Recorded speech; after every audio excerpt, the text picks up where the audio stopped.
Salam sejahtera bagi kita sekalian, Shalom. Terpujilah nama Tuhan. Haleluya. Semua yang terjadi adalah atas kehendak Tuhan. Termasuk pertemuan kita saat ini. Perjumpaan kita saat ini. Yang boleh kita rasakan bersama-sama, itu semua bukti cinta Tuhan. Dan saya percaya ini bukan kebetulan, tapi inilah rancangan damai sejahtera dari Allah kita, Yesus Kristus.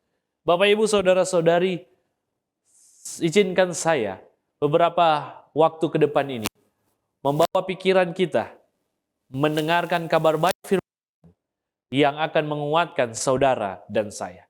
Sebelum lebih jauh, mari kita bersatu di dalam doa. Terpujilah Engkau Tuhan, kasih sayang-Mu sungguh nyata, tak pernah berkesudahan. Itulah sebabnya kami bersyukur dan memuji memuliakan Engkau dalam kehidupan kami. Engkau Allah Khalik kami, Allah yang patut kami sembah, agungkan dan andalkan. Saat ini pun kami sedia untuk menyerahkan kehidupan kami dalam tangan-Mu, manakala kami akan dengarkan firman Tuhan yang akan berbicara kepada kami. Bantu kami dengan kuasa sorga, dan kami akan mengerti apa yang kami dengarkan, dan kami akan dimampukan dengan pertolongan Tuhan untuk menghidupkan semuanya itu. Terpujilah Engkau. Ini doa kami, di dalam nama Yesus kami persembahkan. Haleluya, amin. Bapak, Ibu, Saudara-saudari, judul firman Tuhan atau kabar baik yang boleh kita dengarkan bersama, saya beri judul Seiko. What the meaning of Seiko? Apa arti Seiko? Bahasa apa itu, pendeta? Seiko ini adalah sebuah bahasa yang mungkin barangkali belum terlalu familiar di dalam telinga saudara-saudari. Ataupun ada yang baru mendengarnya. Seiko ini bisa juga dialih bahasakan dalam bahasa lain. Contohnya dalam bahasa Cina yang berbunyi Nisisei. Kalau di dalam bahasa Prancis bunyinya akan seperti ini. Cuistu. Kalau di dalam bahasa yang lain, contohnya bahasa Italia, Seiko ini bisa dibahasakan Kisei. Dan lebih dimengerti lagi dalam bahasa Inggris yang sudah sering kita gunakan, yaitu Who are you? Seiko adalah siapa Anda? Bahasa apa itu, pendeta? Itu adalah bahasa orang Minahasa. Siapa Anda? Seiko. Terlebih istimewa bahasa orang Toulour. Dan siapakah Anda? Siapakah saya? Bapak, Ibu, Saudara-saudari, ketika kita mendengarkan akan pertanyaan ini pertanyaan yang mudah. Bisa kita jawab. Semua kalangan bisa menjawab pertanyaan ini. Siapakah Anda? Ketika kita bertanya kepada orang lain, siapakah Anda? Ada dua jawaban yang sangat kita butuhkan. Yang pertama, kita mau mencari tahu orang yang sedang kita tanya, apakah orang itu baik? Dan yang kedua, apakah orang itu jahat? Dan pertanyaan sekaligus jawaban ini adalah kesimpulan dari dua atau dari semua tipe orang yang ada di dunia ini. Hanya ada dua tipe orang di dunia ini, Bapak Ibu. Yang pertama, orang baik, dan yang kedua, orang jahat. Siapakah Anda? Untuk menjawab pertanyaan ini mungkin mudah, tapi mari kita lihat dan landaskan jawaban berdasarkan Alkitabiah. Suatu kali, seorang raja yang paling bijaksana, yang bahkan bisa jadi dia adalah satu-satunya raja yang paling bijaksana yang pernah hidup di muka bumi ini. Raja ini pernah menuliskan sebuah kitab yang bernama Kitab Pengkhotbah.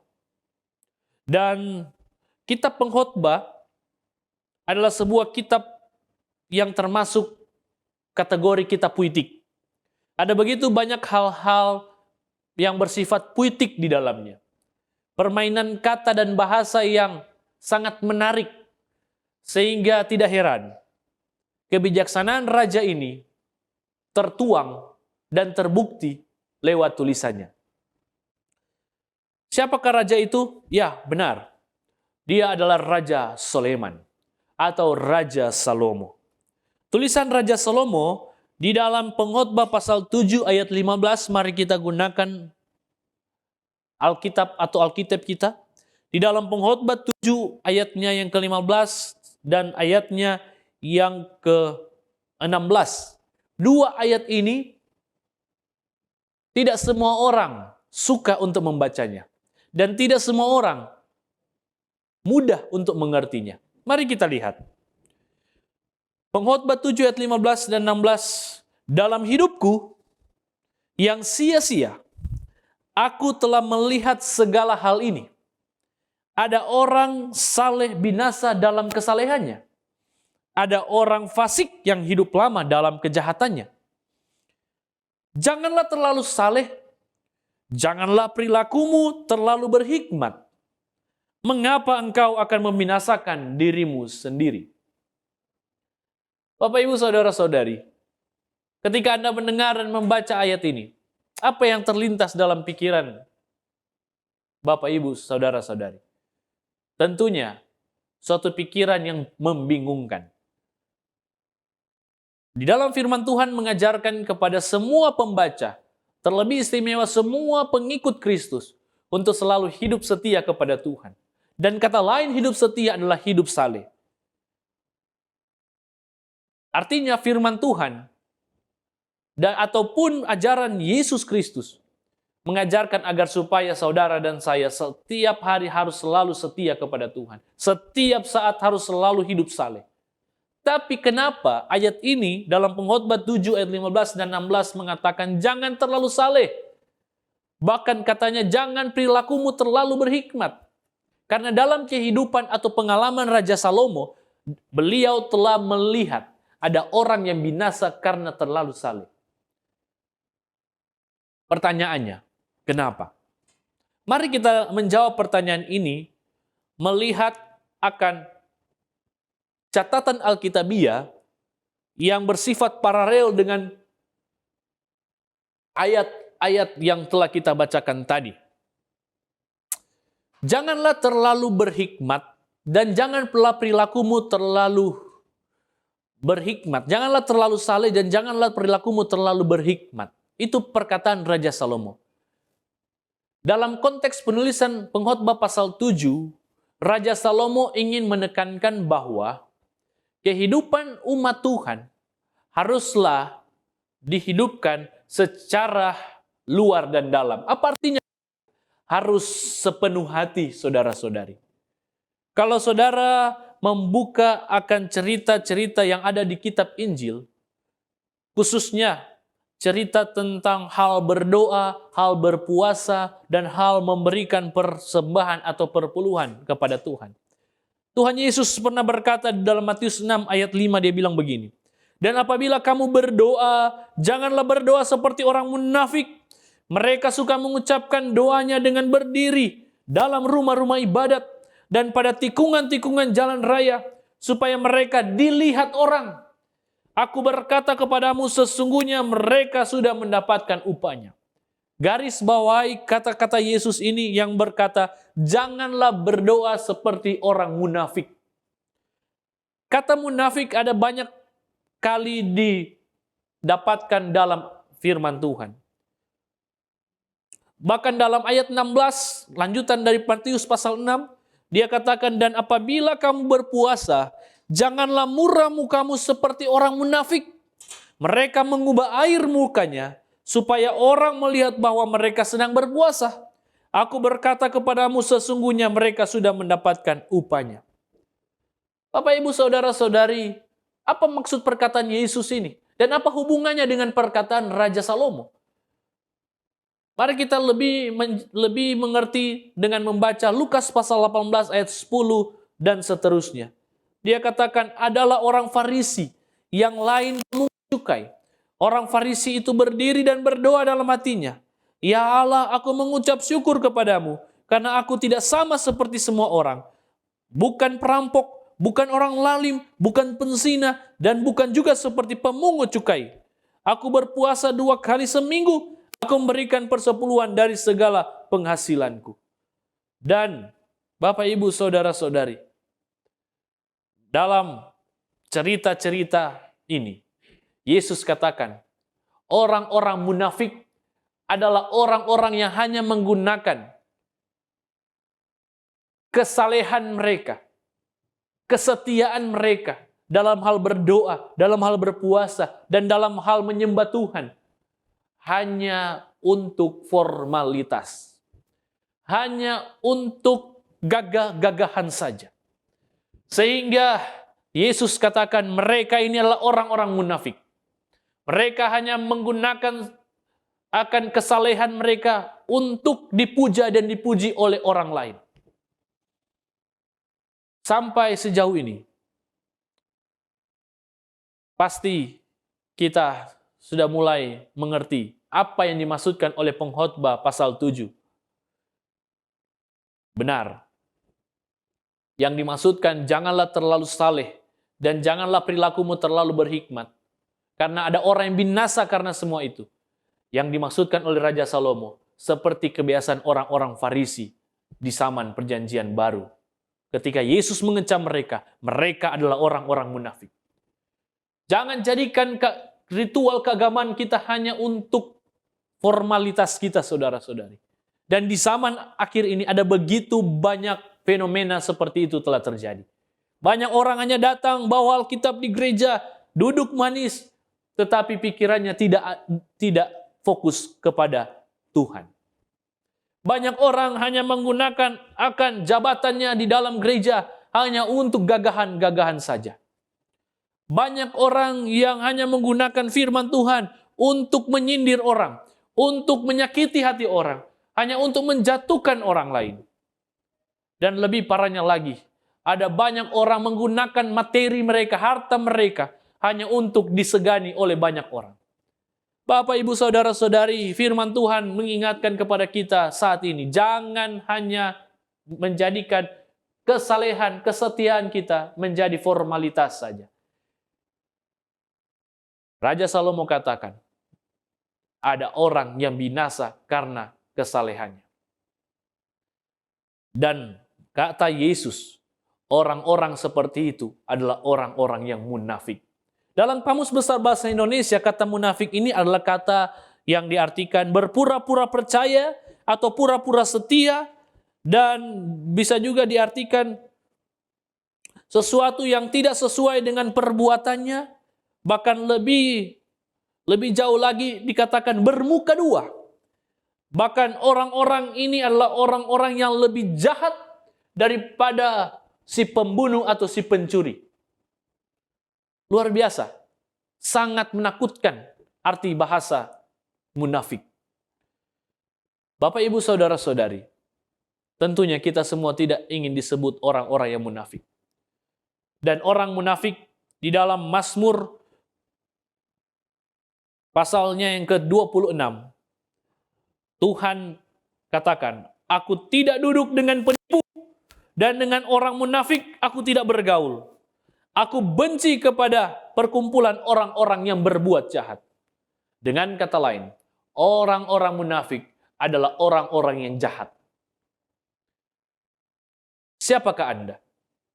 Bagian pertama kita telah dengarkan. Ada orang saleh binasa karena kesalehannya. Ada orang yang binasa karena menggunakan kesetiaan mereka hanya untuk formalitas saja. Dan mereka adalah orang-orang yang munafik. Dan orang-orang munafik itu adalah orang-orang yang jahat. Tentunya kita tidak mau seperti itu. Pertanyaannya, lalu apa yang harus kita pilih, pendeta? Lawan dari kata munafik. Lawan dari orang jahat. Apakah itu? Ya, benar. Orang benar. Orang benar atau orang baik. Mari kita lihat dari sekian banyak referensi Alkitab tentang orang baik atau orang benar.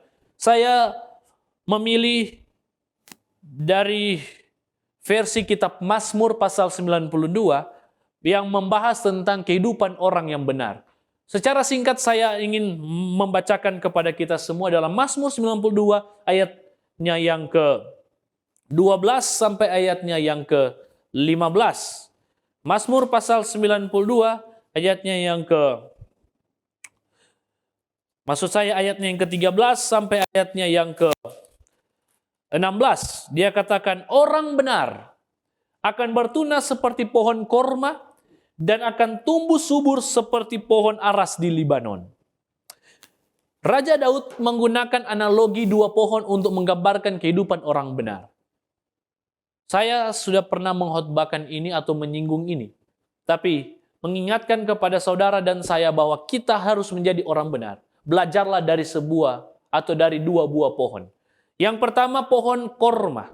Pohon korma kenapa harus dianalogikan sebagai kehidupan orang benar? Karena pohon korma ternyata didapati ada begitu banyak hal yang luar biasa dalam pohon korma ini. Dari atas sampai bawah, pohon korma ini adalah pohon yang sangat-sangat diunggulkan. Buktinya, pohon korma ini daunnya saja ia bisa dijadikan untuk pembangunan pondok di Afrika Utara, pembuatan tikar, layar, dan lain-lain. Bahkan dikatakan di sini dahannya saja bisa dibuat untuk konstruksi bangunan, untuk jembatan, irigasi, dan kerajinan, dan untuk hal-hal yang lain. Bahkan sampai kepada akarnya bisa dimanfaatkan untuk kelestarian tanah, bisa juga dibuat menjadi gelang, kalung, dan ornamen yang lain, bahkan termasuk bisa dijadikan akan obat-obatan tradisional.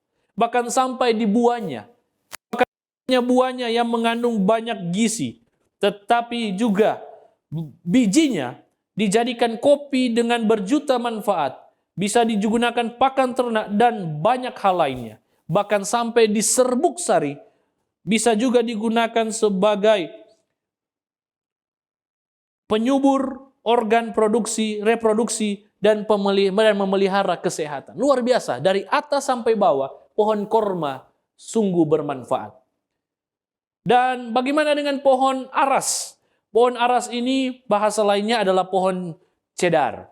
Dan kalau kita searching di internet, pohon aras ini sangat diunggulkan dari segi batang pohonnya. Bahkan juga pohon aras ini juga sering juga digunakan untuk material-material bangunan. Bahkan di dalam perjanjian lama, pohon aras sering digunakan untuk pembangunan Bait Allah, Raja Salomo. Dan pohon aras ini, saudara-saudari, serbuk kayunya juga dapat digunakan untuk mengusir serangga dan bisa menjadi pengharum ruangan. Dan bisa menjadi ornamental yang lain. Luar biasa kedua pohon ini. Apa yang bisa kita pelajari dari kedua pohon ini? Dua pohon ini, dua-dua bermanfaat bagi sesama, bagi orang-orang di sekeliling, bagi makhluk hidup yang ada di dekat mereka. Dengan kata lain, saudara-saudari, untuk menjadi orang benar, kita bukan hanya sekedar berkata-kata, melainkan kita harus menjadi berkat, menjadi kebaikan dari atas sampai bawah. Oleh sebab itu, jadilah orang benar. Dan yang lebih luar biasanya dari kedua pohon ini, baik pohon korma dan pohon aras, tempat tinggal mereka berbeda. Pohon korma, kebiasaan atau kehidupan pohon korma ini, dia tumbuh di tempat yang gersang. Suhu panasnya di atas rata-rata. Pohon aras pun, dia tumbuh di tempat yang sangat dingin. Suhu dinginnya di atas rata-rata, di atas pegunungan Libanon. Tetapi lihat, kedua pohon ini walaupun hidup di tempat yang menurut banyak orang tidak enak untuk ditinggali, tetapi mereka terus menjadi terang, berkat, dan menjadi manfaat yang banyak terhadap sesama makhluk hidup. Bapak, Ibu, Saudara-saudari, untuk menjadi orang benar, kita perlu menjadi hal positif bagi sesama. Kita perlu menjadi berkat, menjadi terang bagi sesama. Dan ketika kita sudah melakukan itu, berkat Tuhan menanti kita. Buktinya di dalam ayatnya yang ke-14 dan ayat 15. Mereka yang ditanam di bait Tuhan akan bertunas di pelataran Tuhan. Dan pada masa tua pun mereka masih berbuah menjadi gemuk dan segar. Sekali lagi, mereka yang ditanam di bait Tuhan akan bertunas di pelataran Allah kita. Dan pada masa tua pun mereka masih berbuah menjadi gemuk dan segar. Luar biasa. Bapak, Ibu, Saudara-saudari, ketika kita diberkati sebagai orang benar, kita akan hidup sampai masa tua menjadi berkat bagi banyak orang. Dan bukan hanya sampai di situ. Ayat 16 mengingatkan kita hal yang tidak kalah penting dan yang perlu kita lakukan, yaitu semua berkat yang kita dapatkan sebagai orang benar, kita harus gunakan untuk memberitakan bahwa Tuhan itu benar, bahwa Ia gunung batuku dan tidak ada kecurangan padanya. Intinya, jadikanlah semua apa yang saudara dan saya miliki untuk puji hormat bagi nama Tuhan. Dan ketika pertanyaan ini dijawab, pastikanlah, siapakah Anda? Anda adalah orang benar. Dan ketika kita jadi orang benar, kita akan jadi berkat dan Tuhan akan dipuji dan dipermuliakan. Satu ayat yang saya ingin bagikan kepada kita semua di dalam akhir dari khotbah atau firman Tuhan saat ini,